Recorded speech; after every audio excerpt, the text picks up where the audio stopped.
Envision studying your entire life to become a mage only to fall short due to your peasant status. But having been slain and reincarnated, you're given the title of the seventh prince in a prestigious royal family. Now, with all the time and resources in the world, you can put your previous lives' knowledge to the test and let your imagination run wild in this new magical world. The series starts with our MC, kicked to the ground and mocked by noble mages, scoffing at our MC's commoner status. Giving our MC a chance. A soul mage steps up, offering our MC a chance to strike them down, but sadly our MC can only muster up a small ball of magic. Our MC recounts how magic is solely defined by which lineage one is born into, and no matter how hard someone works, they can never surpass those born into the correct family. The mage begins casting a spell of their own, instantly incinerating our MC. But our MC can't help but feel joy finally getting to experience what top-tier magic feels like. As a final wish, our MC wishes to be given more time to learn magic. But as his body finally disperses, our MC wakes up in front of several maids, all adoring him. Quickly preparing a spell to defend himself, our MC blasts a massive hole in the castle he's in, all whilst the townsfolk celebrate the birth of the seventh prince of the Saloon Kingdom. Hence our MC's new name is Lloyd.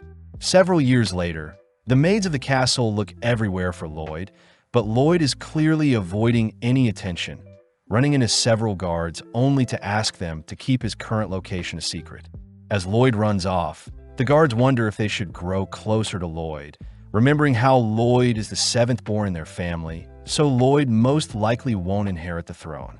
Apparently, shortly after Lloyd was born, he immediately began speaking, reading spell books, and even refusing breast milk, leading many to believe Lloyd was the reincarnation of William Bordeaux himself, the father of sorcery.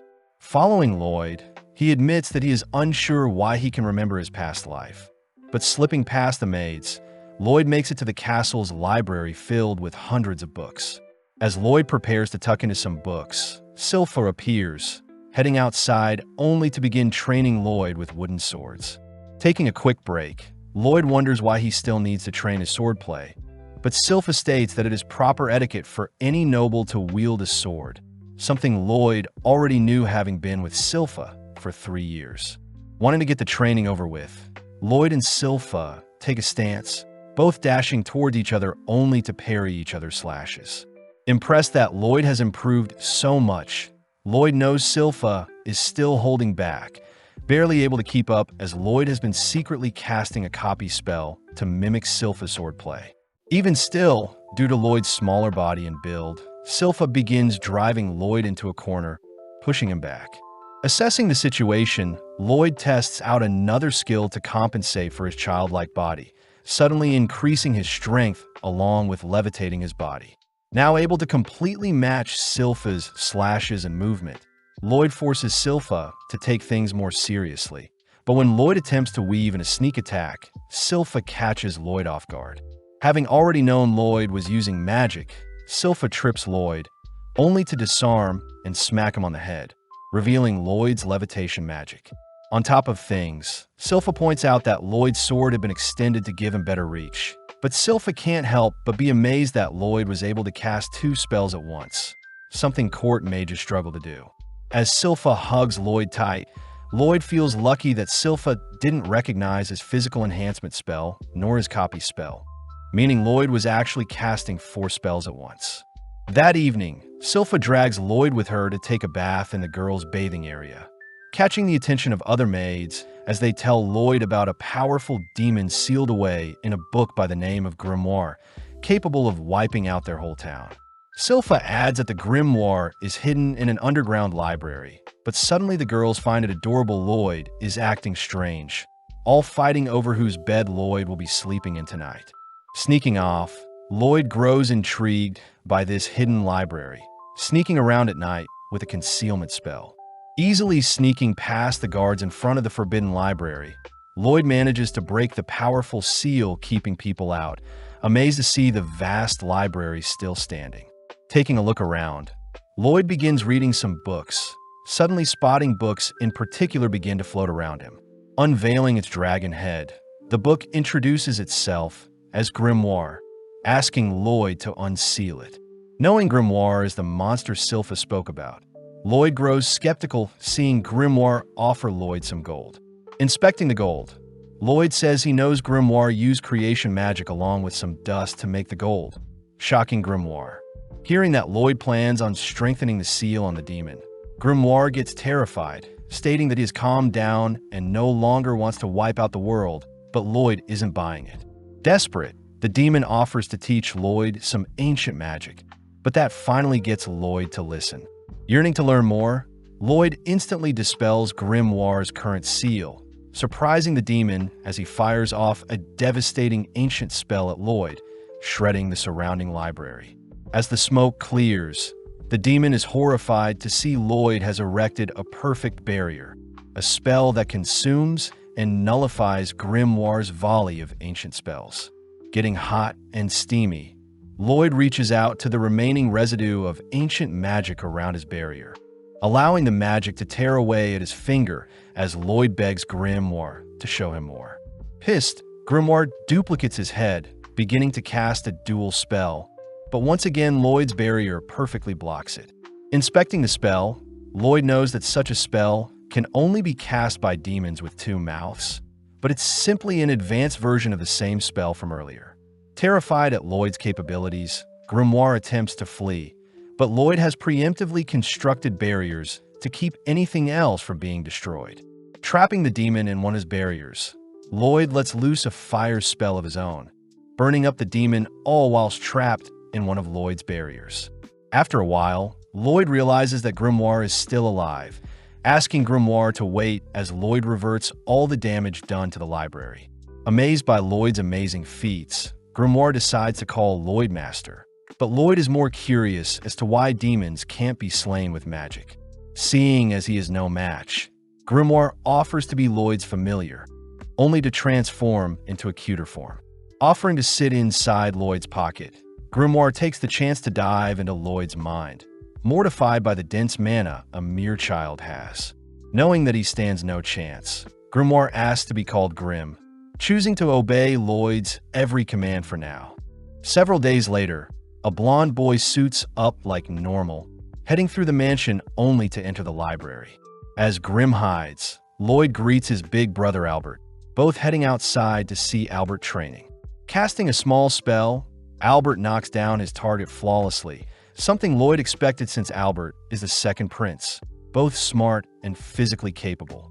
Seeing as Albert wants Lloyd to show off what he's got, Lloyd gladly obliges, but not wanting to draw too much attention, Lloyd states he'll only graze the targets.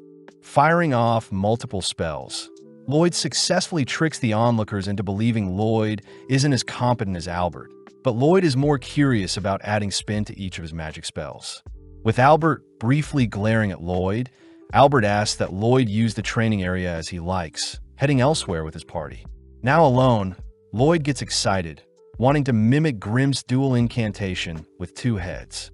Although Grim states that only demons can cast such a dual spell, Lloyd gets an idea, absorbing Grim into his palm to act like a second mouth.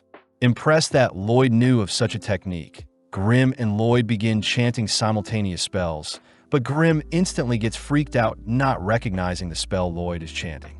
Pausing, Grim demands to know what spell Lloyd is casting. Shocked to hear Lloyd was trying a spell stack, purposely mixing multiple spells to have them cast simultaneously.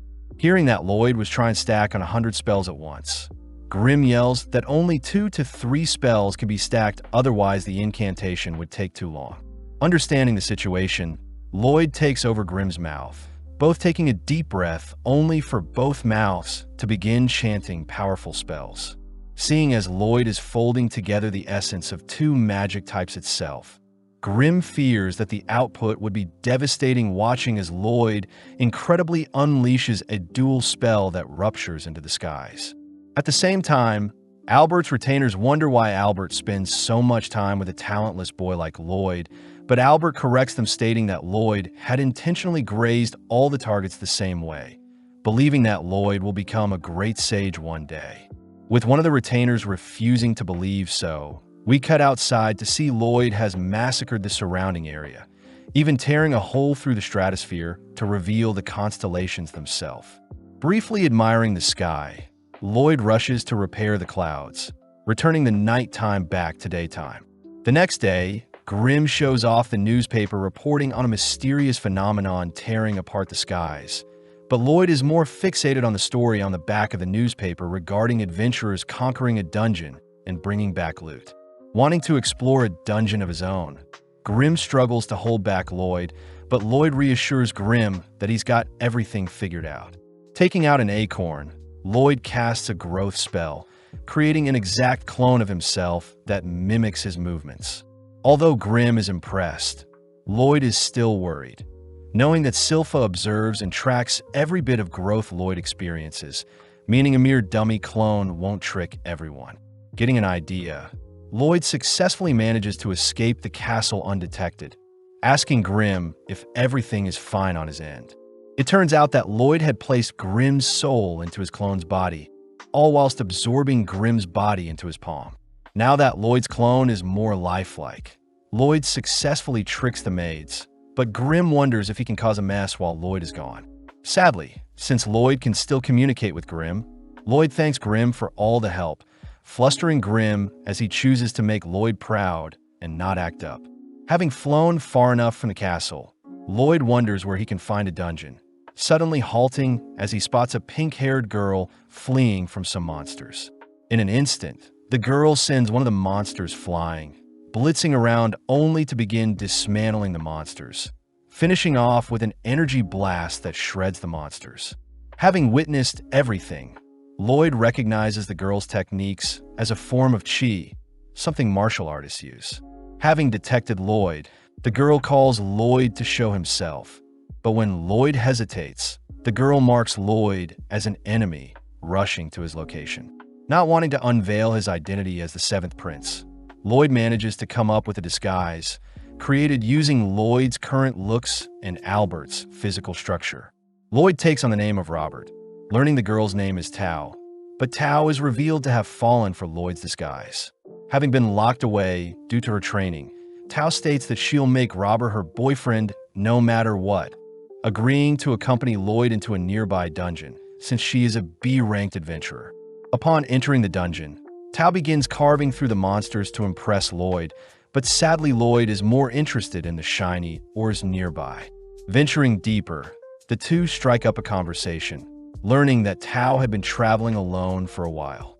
Whipping up a quick meal, Lloyd asks about Tao's chi techniques, surprising Tao since chi is very similar to mana, as chi circulates based on breathing techniques. Tao takes the chance to flirt with Lloyd, but gets surprised seeing Lloyd beginning to breathe strangely, realizing that Lloyd is trying to mimic her chi breathing. Warning Lloyd against it, Tao can't help but notice how stern Lloyd is about learning chi breathing, agreeing to teach Lloyd anything she knows, which earns her a smile from Lloyd. At the same time, Grimm can't help but giggle at how vast Lloyd's obsession with magic is, suddenly realizing that Silpha has appeared.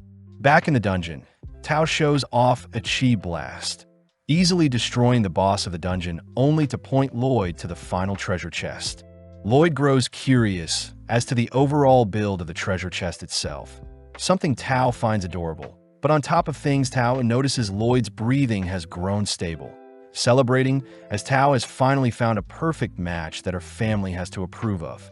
Finally opening up the chest, a mysterious blade appears, cutting down on Tao, but Lloyd manages to read the attack, pulling Tao aside. As a pool of darkness spreads from the chest, a lich appears, exciting Lloyd as a more worthy dungeon boss has arrived. Exuding a cold aura, Tao begins to panic, asking Lloyd to leave the dungeon first. But when Lloyd refuses, Tao has no choice but to forcibly push Lloyd out of the dungeon.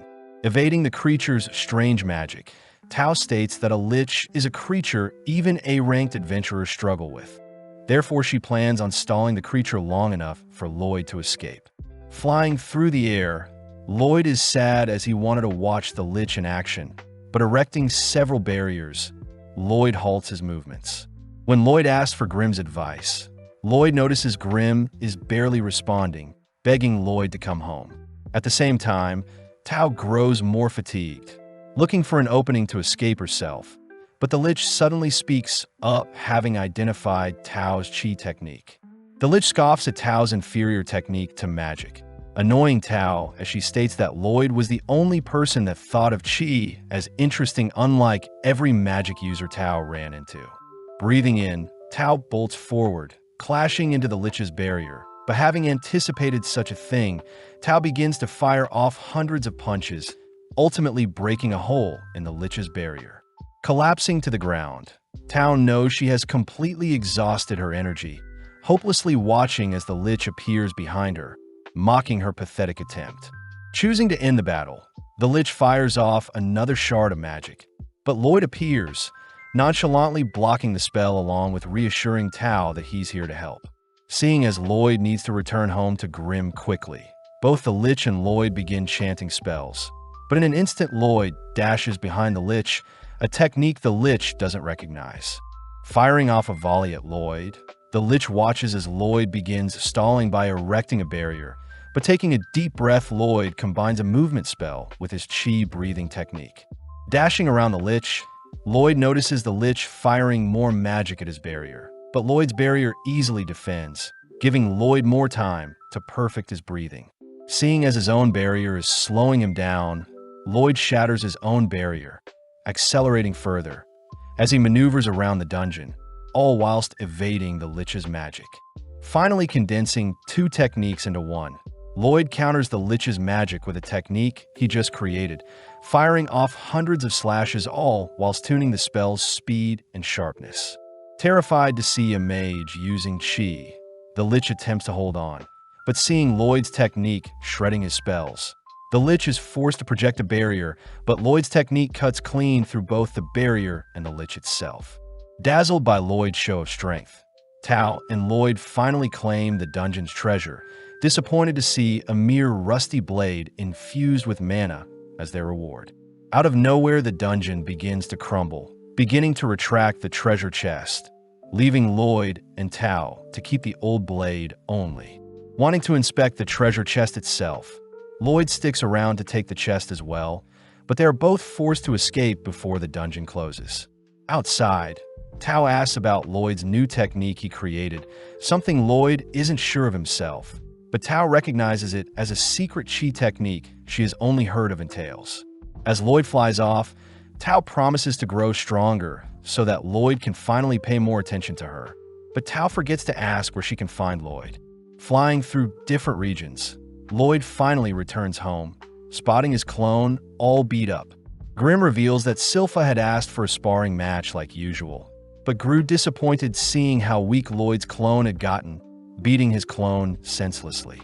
Showing off the dungeon's knife to Grim, Lloyd douses the knife with hot water, only to scrape off a layer of mana essence. Lloyd explains the mana essence is used to enchant any weapon, with the dungeon blade in particular being enchanted with a power booster.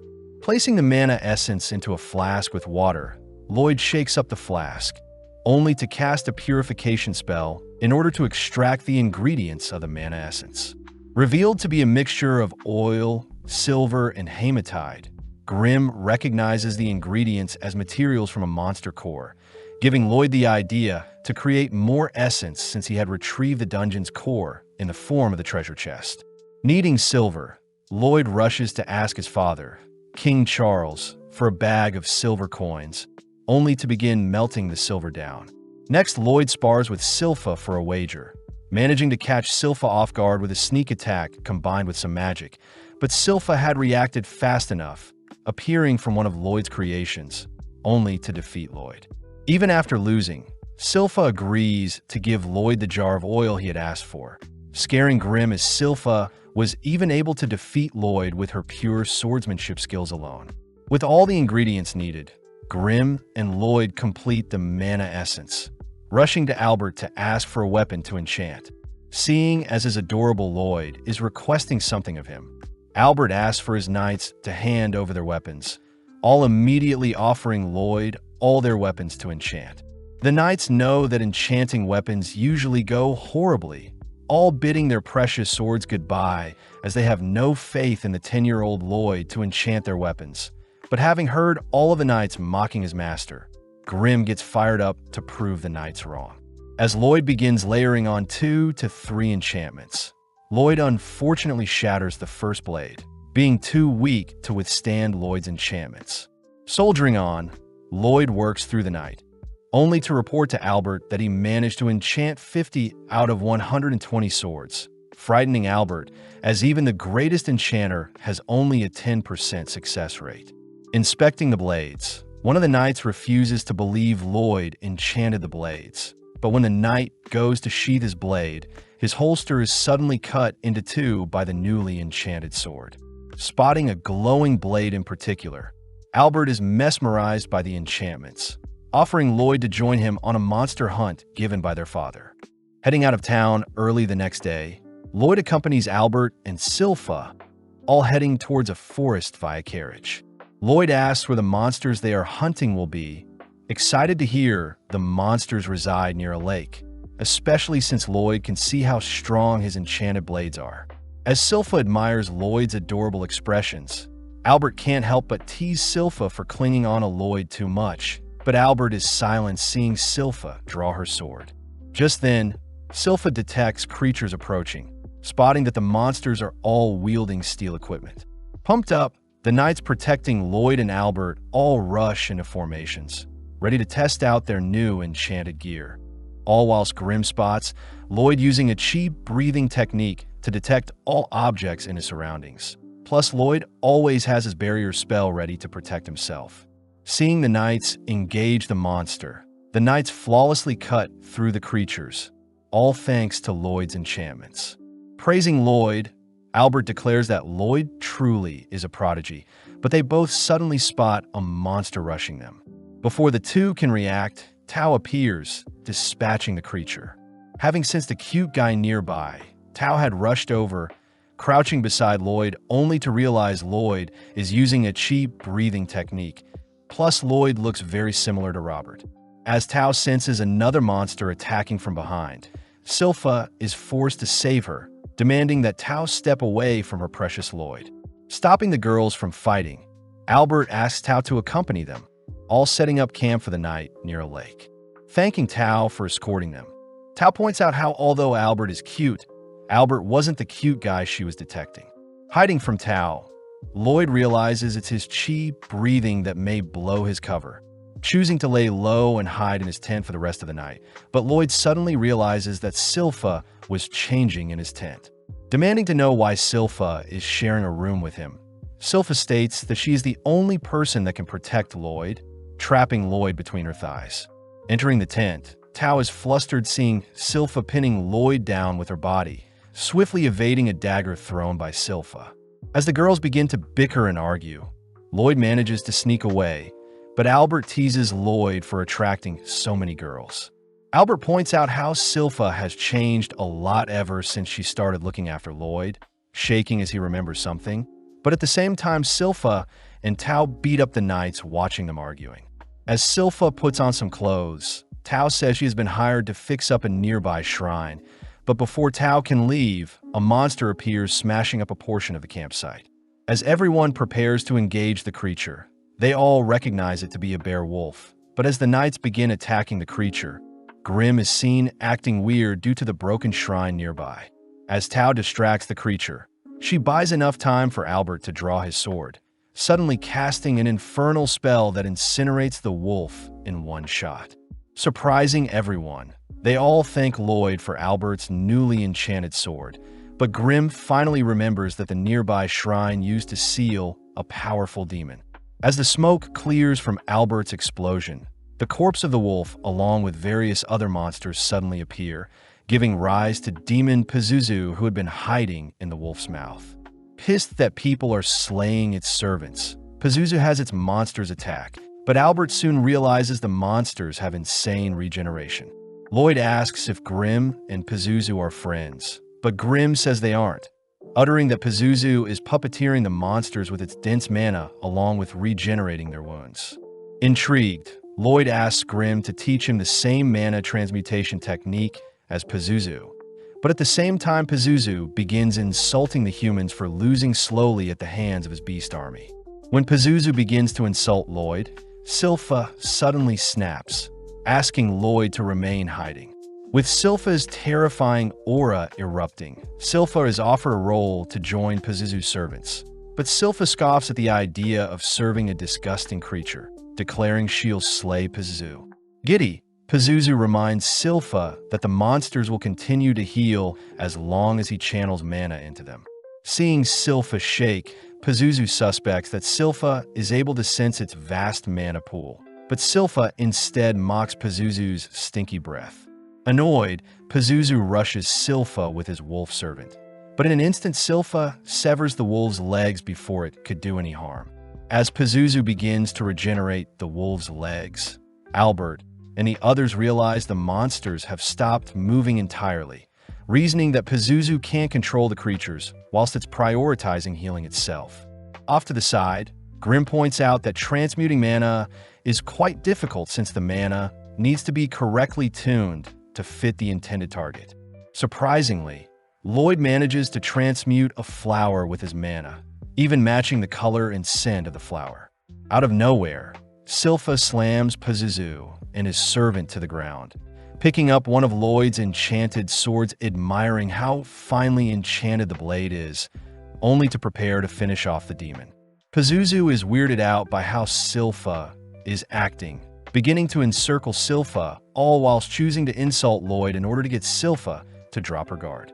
Seeing an opening, Pazuzu manages to clamp on his Silpha with his wolf servant. But Silpha has used the opportunity to get close to the demon, revealing her dual sword techniques that shreds the bear wolf along with Pazuzu's body from the inside. Continuing to hack away at the demon, Silpha begins ramping up her speed to ensure Pazuzu is defeated. But Lloyd takes the chance to memorize Silpha's body shape with his new transmutation skill, all whilst Silpha coldly marches towards the demon, preparing to take its life. Glaring at the demon on its knees, Silpha watches as Albert and the others take down the remaining beasts, all staying vigilant until Silpha slays Pazuzu. Out of nowhere, a potent smog fills the air, bringing all the humans to their knees as Pazuzu seems to have evolved. Pazuzu states that he had escaped his 100-year seal finally, annoyed that all his hard work nurturing his servants have all gone to waste. With a single slap, Pazuzu knocks Silpha back, all whilst Albert helplessly watches. As Silpha struggles to breathe, Pazuzu flies in for the final blow, but Tao intercepts the attack, revealed to be unaffected by the smog. Seeing Silpha finally collapsing due to Pazuzu's smog, Tao stays alert, barely able to detect Pazuzu appear behind her. As Tao throws out a kick, she ends up getting snatched up from the feet and punched, but Pazuzu wonders why Tao is unaffected by his smog. Seeing Tao breathing weirdly, Pazuzu realizes Tao is using a strange breathing technique, but forcing herself away from the demon, Tao is forced to kick and blast Pazuzu away, swiftly stabilizing her breathing, but suddenly realizes a monster has snuck up on her. Barely able to stop the jaws of one of the beasts from clamping down, Tao watches as Pazuzu rises back up, emitting its smog as it demands Tao serve it. Seeing her life flash before her eyes, Tao manages to survive Pazuzu's aura, declaring that her savior will arrive soon. Having heard enough, Pazuzu's servant bites down on Tao, prompting Pazuzu to head over to retrieve Silpha's unconscious body. Declaring that he'll make Silpha his slave, Pazuzu reveals that he had slayed his servant's parents, only to have the monsters believe Pazuzu was their original parents, something Lloyd states is terrible. Realizing that Lloyd is unaffected, Pazuzu demands to know who Lloyd is, spotting Grim, a fellow demon who is serving a mere child. Before Grim can warn Pazuzu of Lloyd's abilities, Pazuzu sends his servants to attack Lloyd, but seeing as this is the perfect chance, Lloyd begins transmuting his mana. Creating the picture of a field of flowers, Lloyd manages to calm the beasts, briefly cuddling with them only to retrieve the unconscious Tao, covering her up with his jacket. Impressed to see Lloyd as a competent mage, Pazuzu tries to order his servants around, but the beasts instead turn their fangs onto Pazuzu, tearing away at the demon that killed their parents. Having sustained a decent amount of damage, Pazuzu chooses to dispose of his own servants, slamming them together only to kick them to the ground. Seeing Pazuzu harming his own servants, Lloyd wonders why demons can't be defeated with magic. Something Grimm mentions is probably since it's never been done before. As Pazuzu's mana begins to swell up, the surrounding area begins to perish, but Lloyd is more curious as to how much mana it will take to defeat a demon. Revealing his own mana pool, Pazuzu suddenly freezes at the sight of Lloyd's mana. Something Grimm knew Lloyd was concealing, and is the reason Pazuzu's smog didn't affect Lloyd whatsoever. Finally able to let loose, Lloyd attempts to trap Pazuzu in a barrier, but Pazuzu barely manages to escape. Realizing that Lloyd is attempting to cage him, Pazuzu attempts to flee, but Lloyd is dead set on trapping Pazuzu with his barriers. Floating all throughout the skies, Pazuzu continues to evade capture, all whilst Grimm learns Lloyd is capable of casting 20 spells at once. But making use of Grimm, Lloyd increases his spell output. Seeing as there are no escape routes in the skies to flee, Pazuzu dives into the sea, terrified to see Lloyd is still hunting him down in the water. Proud of himself, Pazuzu manages to hold out, believing that he's finally escaped. But as he breaches the water's surface, Pazuzu realizes Lloyd had been toying with him this entire time, having been trapped in one of Lloyd's larger barriers. Attempting to find a way out of Lloyd's cage, Pazuzu refuses to be one of Lloyd's lab rats. But Lloyd is confused at how hypocritical Pazuzu is, seeing as Pazuzu had used his servants as lab rats. Seeing Lloyd prepare multiple spells, Pazuzu begins begging for his life. Making use of the strongest fire, wind, earth, and water spells, Lloyd forms a 100-length sequence incantation, boosting the spell's cast time by threefold, only to surround Pazuzu with his incantation. Unleashing his incantation, Lloyd proudly claims that he is currently casting 240 spells per minute, but not even 5 minutes later, Lloyd is forced to halt his incantation. Seeing Pazuzu drained, Grimm points out that magic to demons is like light and sound to humans, and overwhelming a human with light and sound will drain them, just like what Lloyd did to Pazuzu with his magic. Seeing as Pazuzu has completely given up, Lloyd focuses on Albert and the others who have begun to wake up, rushing to their side to explain what transpired whilst they were asleep, all whilst Grimm and Pazuzu have a chat. Grimm advises that mages that have the most fun will ultimately live the longest, something Pazuzu also realizes as he finally passes away. Seeing the ashes of Pazuzu, Grimm takes the chance to absorb what remains, able to restore a fraction of his original form, what was lost. Back with Lloyd, Lloyd seems to have convinced everyone that a powerful mage by the name of Robert defeated the demon, exciting Tao as she demands to know where Robert is. As the gang return to report their hunt to the king scolds Albert for not being more prepared for the monster hunt, wondering where Robert and Tao are, wanting to reward them. Sadly, Albert reveals that Robert was never seen by anyone. As for Tao, she ran off in search of Robert. Changing topics, Albert asks for his father to consider Lloyd as a possible candidate for the throne, stating that Lloyd's genius with enchantments may prove fruitful for a ruler. Impressed to hear his seventh son is so gifted, the king asks if Lloyd would join his brothers to fight for the throne, but Lloyd flat out rejects the offer. Later that day, Lloyd is seen playing with a fluffy beowulf, having followed Lloyd home from the forest. Grimm begins to get jealous seeing how much Lloyd is admiring his new pet, choosing to fluff himself up to get Lloyd's attention. Seeing as Silpha is approaching, Lloyd quickly stuffs Grimm inside the beowulf's fur, only to tell Silpha that his new pet will be called Shiro. As Silpha and Lloyd brainstorm tricks they can teach to Shiro, Albert and the king both chat about Lloyd's future, both expecting great things from Lloyd. Getting to work, Lloyd manages to teach Shiro basic tricks, but wonders how he should train Shiro to execute more tougher actions.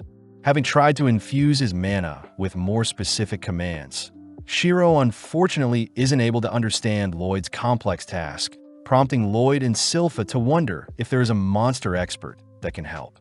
With them both suddenly remembering Princess Elise, they all head over to her garden tower. Grimm learns that Elise is the 6th princess of Saloon, being Lloyd's older sister by 3 years. Out of nowhere, Elise pounces on Lloyd, wrestling him only to give him a greeting smooch. Seeing Lloyd knocked out, Eris, Elise' maid, reprimands Elise for going too far with Lloyd. Turning to see Shiro, Elise can't help but cuddle with the adorable creature, but seeing this, Lloyd asks if Elise can show off one of her own monsters. Out of nowhere, a lesser Fenrir appears, snatching away Sylpha's headband. Lloyd is shocked, seeing as the monster slipped past his detection. Lloyd is intrigued as to what command Elise gave to the Fenrir in order to have it time its approach. Asking for Elise to teach him all she knows, Elise gladly obliges, revealing that a deep bond with any animal will involve lots of love.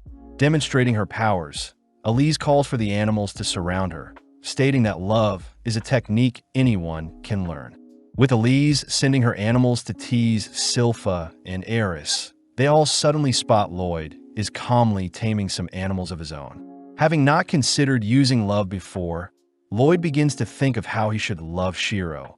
All while Sylpha dreams of the day Lloyd shows affection for her. Reconstructing Elise's taming technique, Lloyd notices that Elise had channeled mana into her animals via her head, allowing her to communicate with nothing but thoughts. Trying it out, Lloyd manages to establish a connection with Shiro, having him run circles only to leap into the air. Happy to see it worked, Lloyd and Shiro cuddle for a bit, all whilst Eris praises Lloyd for replicating a monster tamer's technique. Elise cries that love is the most important factor for taming monsters, something Lloyd doesn't disagree with, especially since the tamer must get to know the monster they want to tame first. Seeing Lloyd adorably explain love, Eris, Sylpha, and Elise all adore Lloyd, rushing to his side only to begin loving him.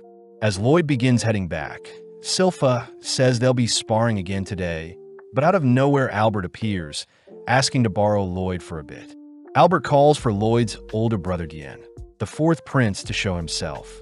Heading to a small smeltery, Dien demands to see Lloyd enchant a blade for himself. But Albert defuses the situation by revealing that Dien always wanted to be a blacksmith, even traveling to the nation of Bartram to learn smithing when he was 10. Sitting down, Dien watches as Lloyd begins enchanting a sword, refusing to believe Lloyd has learnt so much at such a young age. But when Lloyd finishes up his enchantment, Dien can't help but tremble seeing how magnificent Lloyd's enchantments are. Getting excited, Dien states that Lloyd can help Dien achieve his dream of creating the ultimate spellbound sword, a weapon that has enchantments built into it and layered onto it. Dien reveals that he was never capable of casting magic like most mages. Therefore, Dien wants even normal humans to wield magic when they swing a spellbound sword around. Only interested in the production process of a sword, Lloyd agrees to help Dien out, both getting to work as Dien sets the goal of creating a sword that can shoot fire. First, Dien heats up a piece of steel, asking Lloyd to first layer on a fraction of the fire incantation, but the steel immediately shatters. As Lloyd attempts a weaker enchantment, Dien can't help but notice Sylpha and Shiro interested, having Sylpha help out with hammering the steel, but sadly Lloyd's powerful enchantments are still too strong for the piece of steel. Completely baffled, Lloyd racks his head for an alternative solution, reassured by Dien that Lloyd could try as many enchantments as he likes, especially since Dien bought a bulk of mana essence for cheap. Suddenly realizing something, Lloyd inspects the mana essence. Realizing that the hematide in the essence is way too weak, Lloyd asks if Dien has any spare hematide lying around. Upon hearing that Dien doesn't, Sylpha offers to accompany Lloyd to a dungeon, both heading to the Adventurers Guild. Entering the guild, Lloyd greets Katarina the receptionist, only to fill out a form for his details. Next, Lloyd is asked to place his hands on a crystal ball, something Lloyd knows is used to measure one's stats. Fearing that his current power level will destroy the orb, Lloyd begins compressing his mana, managing to achieve an overall rank of E. As the other adventurers laugh at Lloyd's poor rank, the receptionist points out that Lloyd has a magic stat of a rank, making him comparable to the mighty Silver Blader, something the other adventurers refuse to accept. Legend has it that the Silver Blader flawlessly carved through every dungeon they entered, achieving an A-rank status only to disappear. Seeing the adventurers continue to mock Lloyd, Sylpha can't help but scare the men a bit, revealing herself to be the infamous Silver Blader who supposedly vanished. When Sylpha attempts to re-register herself, the receptionist sadly states that Sylpha has been demoted to C rank. Unfortunate, since every party needs a B rank if they want to enter dungeons. At that moment, Tao appears offering to assist, seeing as she is an A rank adventurer, but Sylpha quickly ignores her. Sylpha learns that Tao had failed to find Robert, even searching various dungeons for him. But willing to compromise, Tao demands to have a date with Albert as reward if she helps Lloyd explore a dungeon. With Sylpha retrieving Lloyd's jacket from Tao, Lloyd admires how interesting of a life Sylpha must have had in the past, hearing that Sylpha in her past had only ever failed to take down the Assassin's Guild, a ragtag group of adventurers. Having picked out a dungeon, the gang immediately set out, explaining their goals to Tao, swiftly working their way to retrieve the core of the dungeon. At the same time, Albert checks in on Diane, happy to see Diane and Lloyd are getting along well, but Albert states that a war will break out soon. Trembling at the thought of being unable to help, Diane declares that he'll create the spellbound swords to help his kingdom, spotting Lloyd and the others returning. Getting back to work, Diane and Lloyd manage to finish off their first blade, heading straight to the training area only to eradicate their test targets, terrifying everyone. Having named the Blade D-Lord, Lloyd heads to bed, exhausted from spending the entire day fine-tuning the blades along with mass-producing them. Rewarding Shiro with some belly rubs, Lloyd notes how Albert seemed awfully stiff throughout the day, but suddenly Lloyd detects a strange presence in their garden. Impressed, Shiro wasn't able to pick up the mysterious presence. As the mysterious figure begins running around the garden, Lloyd suddenly appears, asking to have a chat. When the figure attempts to flee, Lloyd simply erects a barrier, cutting off any escape. Seeing no other option, the figure unveils their hood, apologizing as she blasts Lloyd with a sweet scent, but Lloyd realizes it's poison. Attempting to cleanse the negative effects, Lloyd suddenly collapses, having failed to neutralize the girl's poison. Lloyd deduces that the girl is using a new type of toxin, hearing stories about those with strange abilities, people known as the Blighted. The girl confirms herself to be the Poison Blighted, Run the Poison Moth. Heading over to Lloyd's barrier, Rin instantly shatters it with a kick, having weakened it with her poison. Rin reassures Lloyd he won't pass away, warning Lloyd of the side effects he may experience in the next few days. Just like that, Rin disappears, allowing Lloyd to finally rest a bit. Having seen everything, Grim learns that Lloyd is actually canceling out Rin's poison with a breathing technique, wondering why Lloyd didn't just capture her. Lloyd reveals that he plans on tailing Run to her hideout, recognizing Run as one of the 6 Assassin Guild members. Lloyd gets excited, wondering what the other members' special abilities are, praising Rin for concealing her presence so well, but Lloyd has already figured out their trick. As Lloyd rushes off, Sylpha and Shiro barely miss Lloyd, cutting over to the assassin members as they berate Rin for getting caught so easily. Rin states that she has discovered that the royals are mass-producing spellbound swords, a sign that there is a war coming. When Rin tries to make suggestions, the assassin members cut Rin off, reminding Rin that their leader Jade is already gone. Just then, the members detect someone watching them, forcing Lloyd to reveal himself as the members mention how they've heard great things about the 7th Prince. Seeing as Lloyd has discovered them, they have no choice but to take Lloyd out, but Lloyd is excited to see what the enemy has in store, releasing his barrier. Taking a fighting stance that mimics Tao's, Lloyd draws in a green headman, able to defend against most of his strikes, but suddenly spots one of the man's punches wrap around his arm. Introducing himself as the warp-blighted Babylon the Giant Rat. Knowing that Babylon's movements exceed what mages are capable of, Lloyd suddenly realizes someone is behind him, abruptly collapsing to the ground as Crow the Dark Raptor binds him with a curse.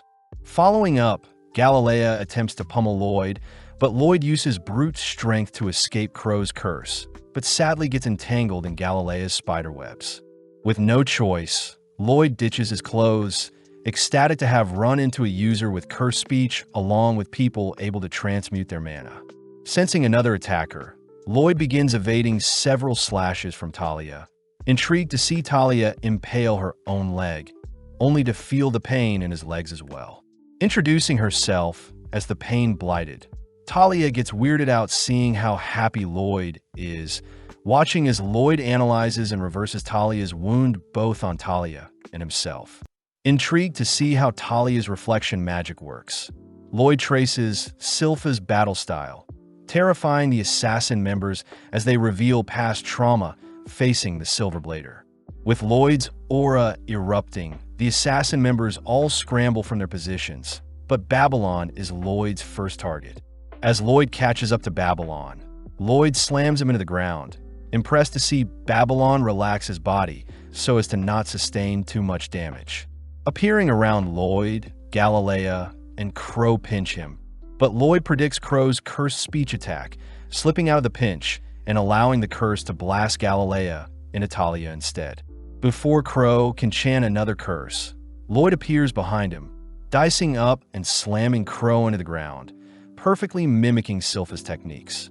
Off to the side, Galilea struggles to separate himself from Talia, but since his webs have bound them together, Talia's clothes are accidentally pulled apart. Seeing an opening, Lloyd rushes to attack Talia, warned by Talia that the damage will be reflected on Lloyd himself, but Lloyd could care less. Talia is slammed into a wall, making Lloyd euphoric, finally experiencing pain for the first time in a while. Seeing as Galilea has managed to sneak up behind Lloyd, Lloyd employs Tao's martial arts, blasting Galilea into a nearby wall as well, terrifying Rin. Before Lloyd can engage onto Run, Galilea asks for Lloyd to leave Rin alone, revealing that Run is unable to control her toxins. Lloyd suddenly realizes that all the assassin members aren't really good at controlling their powers, watching as Galilea rushes him. But Lloyd suddenly hits Galilea with a special attack. Pissed, Rin throws a kick whilst releasing her toxins, but Lloyd simply blocks it with his barrier, asking Run to calm down. Right on cue, Galilea utters that he is fine. Lloyd states he has engraved Galilea's curse directly into their body, giving him more control of their curses, bringing Galilea into tears. Applying the same trick onto the others, the members begin to celebrate, finally able to toggle their powers on and off. Off to the side, Rin is seen holding back her tears, finally able to wear whatever she likes without accidentally releasing her poison. Seeing the others taking care of Lloyd, Rin reminds everyone that Lloyd and his family are producing weapons to spark a war, but Grimm brushes them off as mere rumors. Before Grimm and Rin can bicker some more, the others mention how they should at least tell Lloyd about their past, revealing that they have a leader by the name of Jade, known as the Phantom Blighted and has the ability to teleport. Flashing back, one day Jade had reappeared out of nowhere, having been teleported to Egypt but had finally made it back to their hideout. Jade shows off their new guild emblem, stating that their Assassin's Guild will take the jobs normal adventurers wouldn't, and upon completion, they'll leave behind their emblem to prove to the world they can operate in society as well.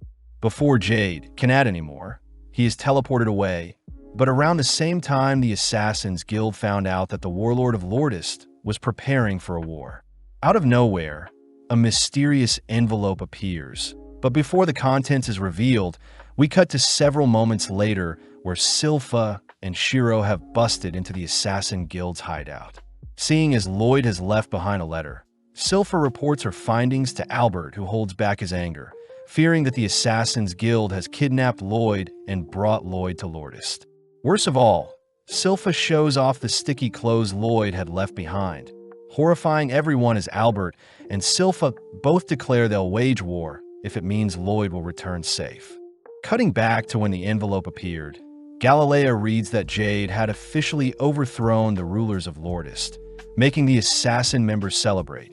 But inspecting the letter himself, Lloyd can't help but smirk.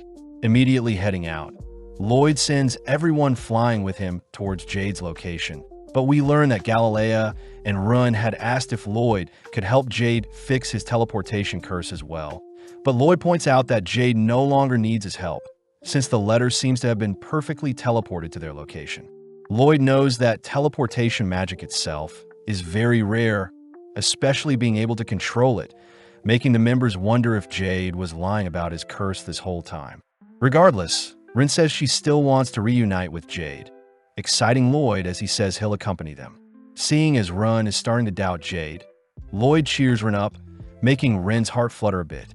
Having been flying for only 10 minutes, Lloyd is forced to stop, realizing that everyone is dizzy, but seeing as they need food, Rin runs off into the woods to catch some food. Babylon reveals that Rin grew up in the forest, wanting to show off her skills to Lloyd, but Rin is revealed to have a tragic past, having accidentally slayed her own parents with her poison. It was then when Jade took her in and introduced her to everyone, all agreeing to help raise Rin as one of their own. As the gang spend time designing clothes to neutralize Rin's poison, Rin couldn't help but break down, finally finding a family she can rely on, and even considering Jade as her big brother. Hearing such a wholesome story, Lloyd says he really wants to meet Jade, surprising Grim. Right on cue, Rin returns, whipping up a dense stew, terrifying everyone as they wonder if a prince like Lloyd should be fed such a food item. Surprisingly, Grim and Lloyd devour the stew, prompting everyone to join in, enjoying the meal like a family. Flashing back, there was a day when Jade had announced their guild members were all getting bounties, exciting everyone as they're finally being recognized as actual people. Seeing everyone celebrating, Jade reveals that he is actually the third prince to the Lordist family, adding that his family are diabolical people who all fiend for war. Jade mentions how he had planned to use the Assassin's Guild as a tool to stop his family from inciting war, but seeing as his members are all calm, Jade wonders why they're not angry at him. The members all remind Jade that they all have hidden pasts as well, therefore they don't really care what Jade's intentions are, as long as Jade remains a family member with everyone. Impressed to hear his guild members are willing to commit crimes for him, Jade states that he must claim the throne by himself, not wanting his assassin members to have to dirty their hands. Jade admits that he may never return, but he promises he'll one day claim the throne for himself and finally grant all outcasts a place to stay. Walking the final steps towards Jade's manor, the gang point out how adorable Lloyd is when he is asleep, all reasoning they should go on ahead and leave Lloyd behind, not wanting Lloyd to get caught up in their own personal drama with Jade. Hearing this, Grim offers to accompany them, knowing that Lloyd can easily fend for himself. Upon climbing the castle walls, the gang are surprised to see a party set up for them, just like what Jade had promised in the letter. Before the gang can head back and retrieve Lloyd, they're interrupted by an egg-shaped looking man, inviting them all into the courtyard where they're officially welcomed as the guest of honor. With everyone in disbelief, Rin hugs Grim tight, getting nervous to reunite with Jade. Finally, Jade appears nonchalantly, annoying everyone as they watch Jade switch clothing, relieved to see Jade is the same as usual. Pushed forward, Rin struggles to express all the emotions bottled in her head, but seeing as everything is fine, Grim begins flying back to Lloyd. Out of nowhere, the surrounding attendees transform, all whilst Jade orders everyone to bow down, terrifying the assassin members as they wonder how Jade has Crow's cursed speech, not to mention it's way more powerful. When Rin demands to know what is happening, Jade simply offers the assassin members to the other attendees, allowing the attendees to do what they please with the assassin members. Blasting Jade with a beam, Grim cries for everyone to run, but before Grim can do anything else, Jade teleports behind him, kicking and blowing Grim away. As Jade changes his clothing, we cut to Lloyd, who has finally awoken, spotting a beaten-up Grim beside him. Grim struggles to explain the situation to Lloyd, all whilst the assassin members realize the attendees before them are actually demons from the Netherworld. Appearing beside the members, Jade reveals that he too is being controlled by a demon, Geesarm the Catastrophe from the Netherworld. Geesarm reveals that Jade is no longer alive, having struggled to hold on, but eventually Jade was forced to relinquish his body. Hearing all of this, the assassin members get pissed, preparing to unleash on a Geesarm. But Geesarm continues to reveal all the torture methods he performed on Jade in order to ensure Jade's mind would never recover. As the demons begin begging for a body of their own to inhabit, Gisarm warns his minions that Ren's body is quite poisonous, but Gisarm suddenly notices a strange marking on Ren's body. Unable to recognize the spell from Jade's memories alone, Gisarm uses his cursed speech, demanding Ren explain where she got the marking, but Ren bites her tongue to silence herself. With Gisarm cursing Ren to sell out the person that placed the spell on her, Ren fights for dear life, suddenly watching as Lloyd's barriers surround all the assassin members, only for an incineration ray to light up the surroundings. With the ray tearing a massive hole in the castle's courtyard, the assassin members look into the skies, only to spot Lloyd triumphantly appear to even out the playing field. Having scared the demons back into their bodies, Lloyd checks on the others, only to choose to heal Ren's tongue. Lloyd starts by ordering the assassin members to run, knowing that Gisarm is solely after their bodies. As the demons wonder if their master had been killed, Gisarm nonchalantly teleports behind them, ordering his minions to chase after the assassin members. But Lloyd simply blasts the demons to stall them. As two demons appear beside Lloyd, Lloyd continues to monitor Gisarm's every move, watching as Gisarm speaks a death curse that weaves through Lloyd's barrier. Seeing as it's best to dodge, Lloyd analyzes the curse, noting how the curse causes cardiac arrest and slays the target struck by the curse. Grimm advises Lloyd to flee, seeing as Gisarm's curse speech is a form of transmuted mana, a complete counter to Lloyd's mana barrier, as the mana barrier can only block spells created from mana. But seeing as transmuted mana is a different form, Lloyd's barrier won't be able to block Gisarm's attacks. Grimm also points out Gisarm's mana is quite vast, being a completely ascended being, explaining that demon servants are ranked 10th amongst demons. Demon Pazuzu was ranked 8th. Grimm himself is ranked 3rd, but Gisarm is a demon lord, placing himself above rank 1 and considered the pinnacle of all demon kind, being able to take on even 100 rank 1 demons alone. Seeing as Gisarm is the real deal, Grimm advises Lloyd to flee, but Lloyd chooses to introduce himself to Gisarm. Gisarm remembers Jade's memories had once mentioned Lloyd the 7th Prince, but regardless, they both prepare to enjoy the oncoming battle. Grimm continues to beg Lloyd to flee, stating that any mana attack will barely scratch a behemoth like Gisarm. But making the first move, Gisarm fires off a small projectile, instantly shattering 2 layers of Lloyd's barrier. Gisarm grows excited, choosing to fire off a volley of spears that chase Lloyd throughout the castle.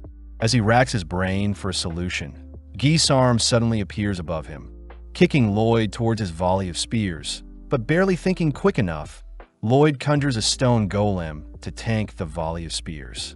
At the same time, the demons finally catch up to the assassin members, all watching as Babylon scales the castle walls to open the castle gates.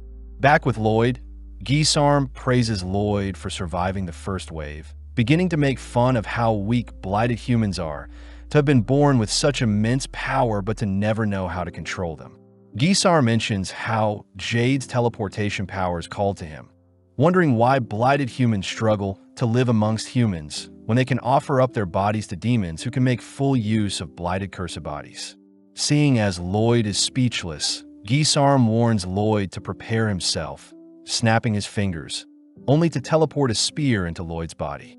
Knowing that Lloyd won't be able to react, Gisarm continues to skewer Lloyd with his spears, all whilst Galilea webs the bridge they're on to stall the demons. Seeing as the demons are still pursuing them, Crow curses them to fall, allowing Babylon to finally open the castle gate. But seeing as the demons have broken free from the webbing and curse, Talia steps up. Placing the demons in her sight, Talia slashes her own leg, ordering the others to leave without her.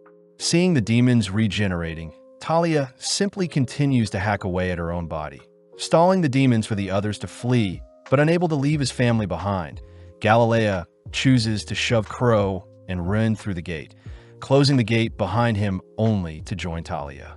Galilea promises to remain by Talia's side all the way to the very end, giving Talia enough courage to sacrifice her life if it means the demons will disappear as well.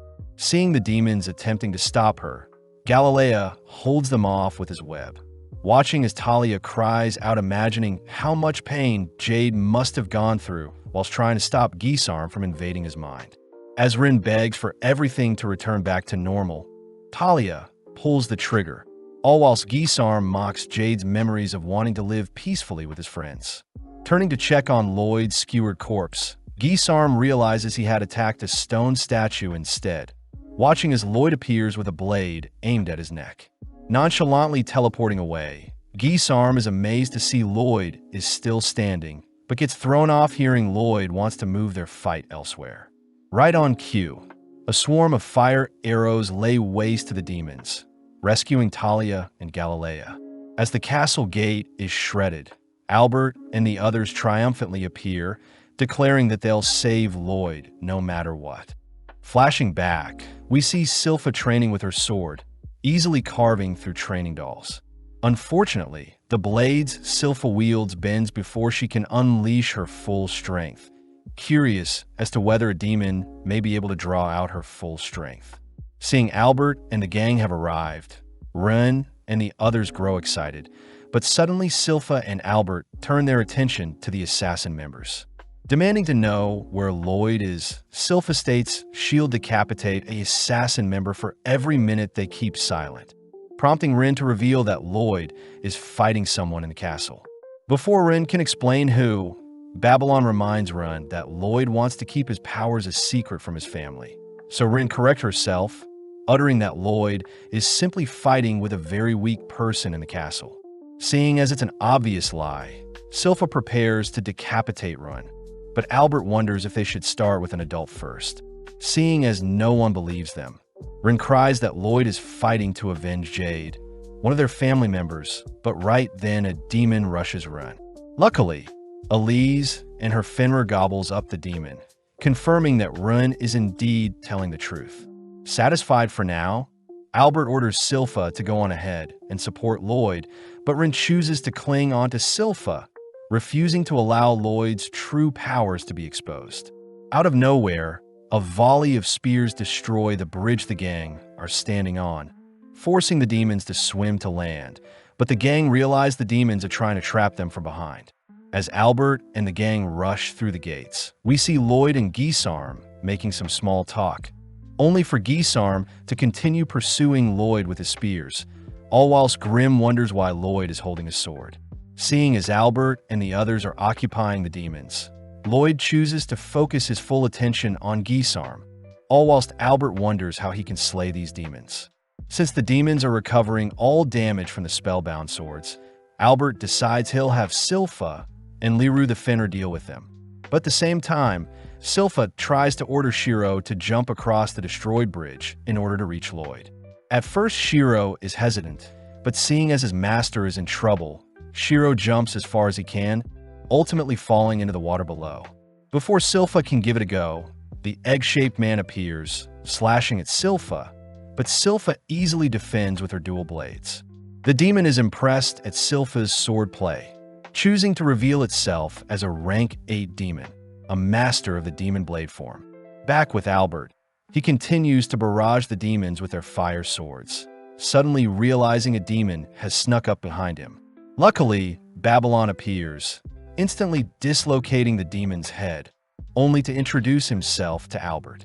Albert wonders how Babylon can slay the demons so easily, but Babylon reveals that Albert resembles Jade, adding that the demons have robbed the humans of their bodies, meaning the best thing they can do is put their bodies to rest. Respecting Babylon's words, Albert finally unsheathes his magic sword, sympathizing to those who had their bodies stolen, only to release a destructive fire spell that covers the demons in flames. At the same time, Silpha and the egg-shaped demon equally match each other's moves, both unleashing devastating moves that cancel each other out, all whilst the assassin members watch in awe. With both swordsmen taking a break, they both seem to be wounded, but the egg-shaped demon simply regenerates any wounds. Having seen Silpha's sword play, the demon declares he'll take Silpha's body, switching his stance, only to appear before Silpha. Barely able to evade the demon's slash, only to hear that the demon's current body belonged to a skilled swordsman who lived countless years, only to have its body ripped away.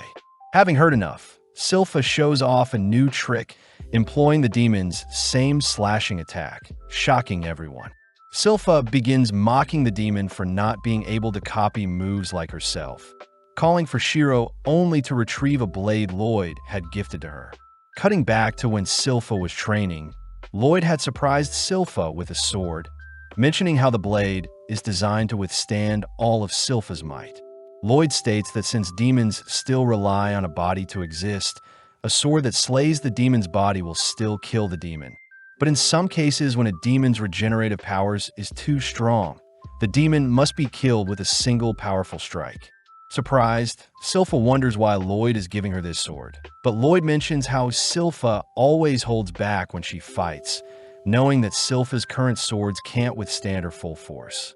Embracing Lloyd, Silpha declares the sword's name to be Demon Bane, but the egg-shaped demon can't help but mock the sword's pathetic name. The demon reveals that they had planned from the very start to lure Jade along with the assassin members into giving up their bodies, pissing the assassin members off.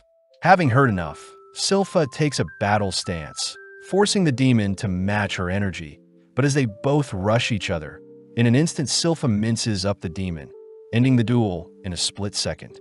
Flashing back, we see Gisarm speaking to Jade before he had passed, wondering why Jade was smiling as he alludes to a person Gisarm should look out for, even during his last breaths.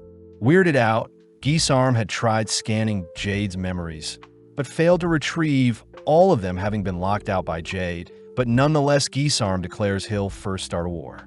Back in the present, Silpha heads over to the body of the egg-shaped man, praying for him to rest in peace, but Silpha also watches the assassin members break down crying. Just then, a massive smoke screen appears, cutting to Lloyd, who wonders if it was the right move. Apparently, whilst Lloyd was evading Gisarm's spears, he was attempting to find a solution to deal with the spears, seeing as they move with random patterns and can easily pierce 2 layers of Lloyd's barriers. Next, Lloyd needs to account for Gisarm's cursed speech, noting how the spears can carry the curse with them.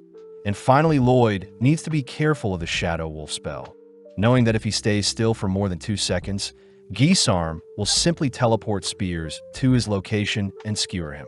Seeing as Gisarm intends on tiring Lloyd out, Lloyd chooses to cast a spell of his own, conjuring an Inferno Golem that attacks Gisarm, but Gisarm simply teleports to evade. With the Golem steaming up the surrounding area, Lloyd deploys his chi detection technique. Annoyed, he has to continue to monitor Gisarm's location. Reminded by Grimm that he needs to keep moving, Lloyd suddenly realizes something, wondering why he wasn't skewered just now. Thinking back to how the letter appeared in their hideout and how Gisarm had lured the assassin members into his domain, Lloyd realizes Gisarm must have vision of his target before he can skewer them. Therefore, Lloyd brainstorms how he can reach Gisarm with his blade. As Gisarm walks through the mist, he suddenly spots Lloyd approaching behind, but surprisingly a swarm of Lloyds have appeared as well, unable to discern the real one. Forced to tank the stabs, Gisarm identifies Lloyd with the real sword, instantly skewering it, only to praise Lloyd for a pathetic attempt. Gisarm reminds Lloyd that he can heal all wounds in an instant and is immune to physical and magical attacks, but Gisarm can't help but get weirded out by all the clones. Realizing that the skewered Lloyd was fake, Gisarm is suddenly struck with a fire spell from behind, only for the real Lloyd to blend back in with the clones. Healing back his wounds and replacing his clothes, Gisarm admits he is unable to attack since he's unsure of who the real Lloyd is, but with no other choice, Gisarm chooses to unleash a volley of spears in every direction. Spotting a barrier appearing around Lloyd, Gisarm rushes to crush Lloyd's head, but sadly, it was another clone.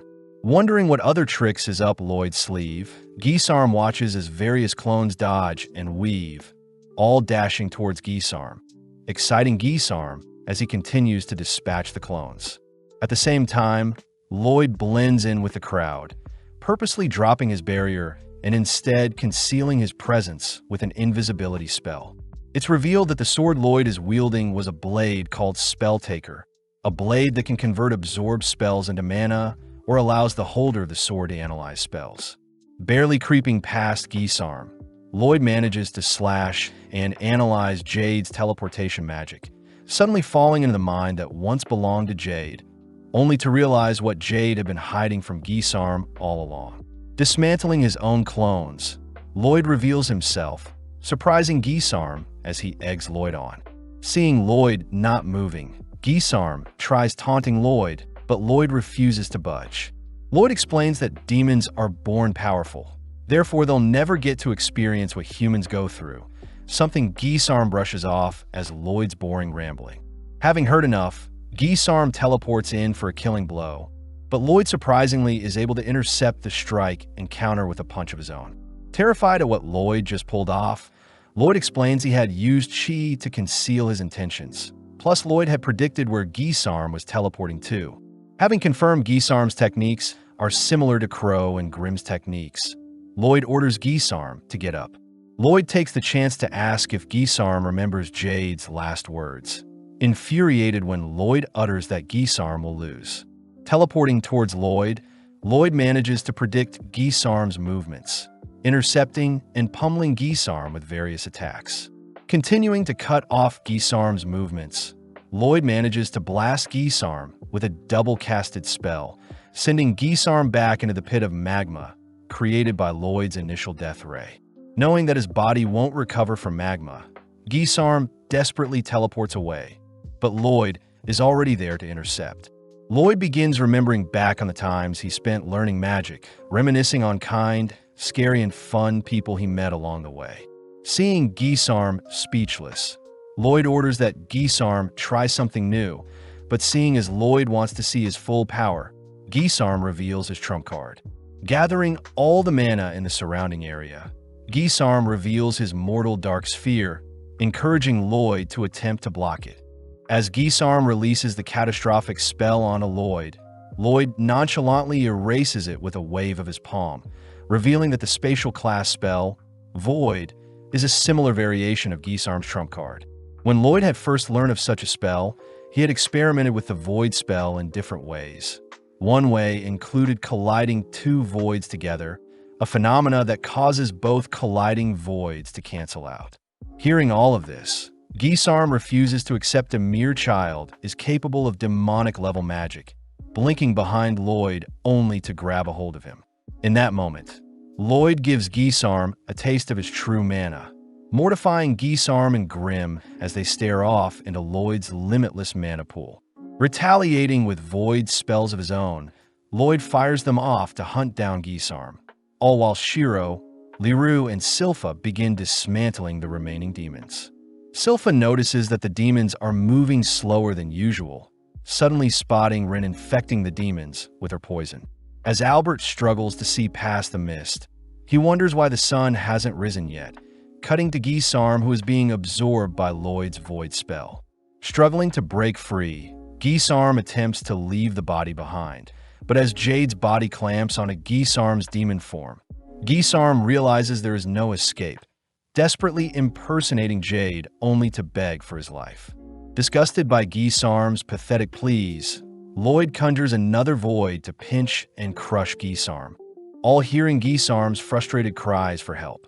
As Gisarm's presence is completely erased between the two voids that decimate each other, the dark clouds disperse to reveal the long-awaited sunrise, but Lloyd catches a glimpse of what remains from Jade. Flashing back, Jade had once told his guild about the rumors surrounding Lloyd the Seventh Prince, speculating that the Seventh Prince was a prodigy and may be able to lift the curses on the Blighted. With Rin realizing that Jade's speculations were correct, we cut to later that day, where Lloyd is seen helping set up a burial for the deceased. Grimm is curious as to how Lloyd ended up predicting Gisarm's movements, but Lloyd states that after analyzing Jade's teleportation, it was quite easy to calculate an endpoint for each teleportation. Grimm is amazed Lloyd won the battle so easily, but Lloyd reveals that Gisarm wasn't to be toyed with, as it was ultimately Jade who had deciphered the teleportation spell before he passed, explaining why Jade had warned Gisarm along with the reason why he was smiling before he had passed. All Jade had to do after was to simply wait for the day someone would dive into his memories and make use of the spell's weakness to finish of Gisarm. With Rin secretly listening in to Lloyd and Grimm's conversation, she prepares to thank Lloyd for all he's done, but Albert suddenly appears. Approaching Lloyd, Albert asks if Jade was behind everything, having heard that Lloyd was simply dragged along with the assassin members. Before Lloyd can confirm such a thing, Albert states that the assassin members have been restrained, since they are still criminals who had kidnapped Lloyd, but Albert does utter that their punishment for such a crime will be to serve Lloyd for the rest of their lives. Raising his sword to Lloyd's neck, Albert reminds Lloyd that the assassin members are now an extension of Lloyd and also their family of Saloon. Albert demands to know if Lloyd understands the brevity of such a responsibility, surprising everyone when Lloyd utters he'll uphold their family name to ensure his new retainers are well-trained. Satisfied, Albert kneels down, reassuring Lloyd it's okay to ask for help when he needs it. Seeing as everything is settled, Albert takes the chance to give Lloyd a big hug, all whilst Tao arrives, having heard that Lloyd was in trouble. Realizing that she was too late, Tao begins to leave, all whilst Albert chases after her to thank her for fighting off Pazu. With the assassin members being set free, everyone sits down for a tea party. But seeing everyone so stiff, Albert breaks the tension by allowing the assassin members to send Jade off with their own type of celebration. Finally letting loose, both Crow and Tao mourn at the passing of Jade, all whilst Talia attempts to seduce Albert. Brushing off Talia's advance, Albert demands to know all the details behind Lloyd's sticky clothing, all whilst the girls enjoy a refreshing bath. Rin takes the chance to ask Silpha if she can serve Lloyd as well, but Silpha calls for Lloyd to appear, flustering Rin as Lloyd nonchalantly allows it. Hearing Rin continue to doubt herself, Lloyd advises that Rin change her attitude first, reassuring Rin that she'll be accepted no matter who she was in the past, bringing Rin to tears. The season ends with Rin starting her first day as Lloyd's new maid, helping Silpha dress up Lloyd, only for Lloyd to report his adventures to the king, spending the remainder of his free time studying up on some more magic. Continuing from the previous season, we follow Rin entering Lloyd's room to tell him about breakfast. But as Rin greets Shiro and Grim, she is suddenly frightened hearing Lloyd's voice. Lloyd announces that he had perfected the mana block Rin used to conceal her presence, a feat that makes Rin speechless, but she suddenly apologizes, seeing as she was too casual with Lloyd. Lloyd says it's been a couple of days since Rin has been a maid, hearing that she is still struggling with the basic manners and chores she must perform, but regardless, Rin promises to serve Lloyd well. Lloyd says Rin can speak to him casually when they're alone, but Silpha appears, declaring that Rin must not address Lloyd casually no matter what. Lloyd is happy to see Rin is fitting in quite well, but as we cut to later that day, we see that the Lordist Kingdom is undergoing repairs. Lloyd is seen testing out the spring web floors Galilea had installed, all still shocked that Galilea had been elected governor of Lordist Island. But Lloyd reveals he had personally recommended Galilea. Lloyd wants Galilea to make the island a safe haven for those that are blighted, something Galilea promises he'll do in order to carry on Jade's legacy. But the gang wonder if they could create a barrier to protect their island. Grim says they should use divine sorcery, horrifying the others as they realize Grim is a demon. But Grim continues by stating that divine sorcery is special magic given to wielders by God and primarily deals with evil beings. Crow and Talia are skeptical of God's existence, but Grim asks that Lloyd elevate his magic with divine sorcery. But Lloyd hints at some conflict he has with the church in the past. Regardless, Babylon and Rin accompany Lloyd to visit a church, but Lloyd asks why Rin is here, flustering Rin as she says Silpha couldn't make it, plus she just wants to spend time with Lloyd. Babylon says one must serve the church through good deeds before they can be blessed with divine sorcery. So as the gang head inside, Lloyd gleefully greets Father Herbal. Herbal is glad to see that a kid is interested in the church, but upon recognizing it to be Lloyd, Herbal reminds Lloyd that he terrorized them 2 years ago, demanding that Lloyd leave. Right on cue, Escher appears to defuse the situation, reminding Herbal that as holy figures they should forgive when possible, and with Lloyd showing off the adorable Shiro, Herbal agrees to accept Lloyd.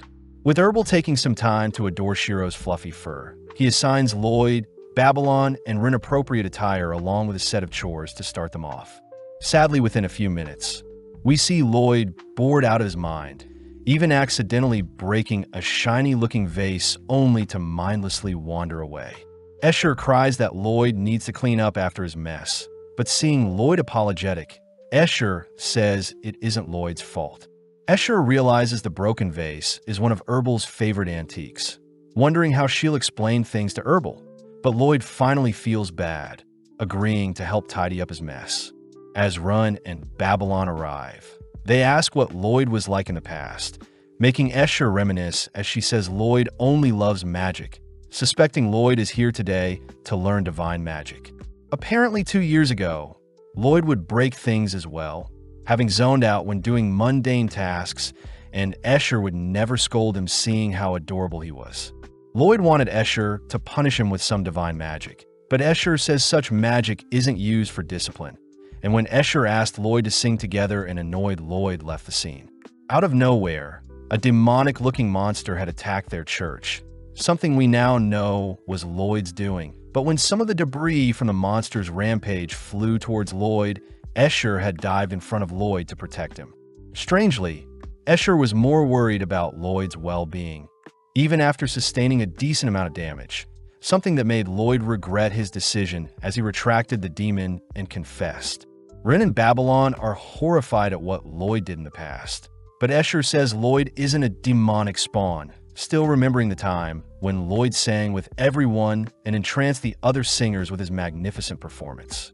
Escher declares she'll have Lloyd join them for their recital today, uttering that Saria will be coming. But as we cut to Lloyd, we see him notice some men picking on a girl. The men demand the girl apologize for running into them, but Lloyd recognizes the girl to be Saria, his big sister. Saria is seen asking the men if they're good with playing instruments, immediately turned off when she hears the men don't have knowledge in such things, attempting to leave, but the men aren't finished with her. As the others join Lloyd, they hear that Saria is the 4th princess of the Solemn Kingdom and is a musical prodigy, having mastered all instruments. Sadly, she doesn't care for anything but music. As the townsfolk clear the scene, we see the men getting more aggressive with Saria, but out of nowhere Escher demands the men let Saria go. The men get excited to cop a feel of Escher's body, strangely producing some melodic squeals, but off to the side, Herbal cries that today's recital will be ruined. Babylon fills Lloyd in on the recital featuring Escher and Saria, a performance that is meant to heal those who listen, but this makes Grimm wonder if divine magic can be replicated with a ritual instead of a magic signature. With Lloyd intrigued to learn more about music that heals, he calls upon Run to stop the men, all while Saria is busy scolding the men for pleasing Escher in the wrong way. In mere moments, Ren unleashes her poison, specifically putting Herbal, Saria, Escher, and the 2 men to sleep, a feat accomplished with mana block. Lloyd says by applying the mana block, Ren was able to focus her mana in specific areas. Happy to see that Ren had managed to transmute her poison into something more harmless like knockout gas. Sadly, the thugs are still conscious as Ren's knockout gas wasn't potent enough, and before Babylon offers to knock out the men, Lloyd finally steps up. As the men rush Lloyd with the girls in hand, Lloyd simply snaps his fingers, teleporting the men to a random location, shocking the others, as it seems Lloyd is also trying to learn teleportation magic. Back inside the church, Herbal is told that Babylon and Ren ended up dealing with the thugs, all whilst Babylon and Ren quiver, amazed that Lloyd is carrying on Jade's legacy by attempting to master his teleportation magic. Ren wonders if one day Lloyd could master her technique as well. And with Herbal heading off to prepare for the recital, we see Saria lean in close towards Lloyd, having barely remembered Lloyd to be her younger brother. Escher says it is impressive that a music-obsessed fiend like Saria could still remember Lloyd's name, reminding Escher to invite Lloyd to sing alongside them. But Saria intervenes, declaring that Lloyd isn't ready and instead will watch their performance. With Saria asking Lloyd to pay close attention, Lloyd gets excited to learn more about divine sorcery, especially since it may be replicable with rituals, similar to rain dances. At that moment, both Lloyd and Babylon detect a strange presence, but in the blink of an eye, no traces of it are left behind.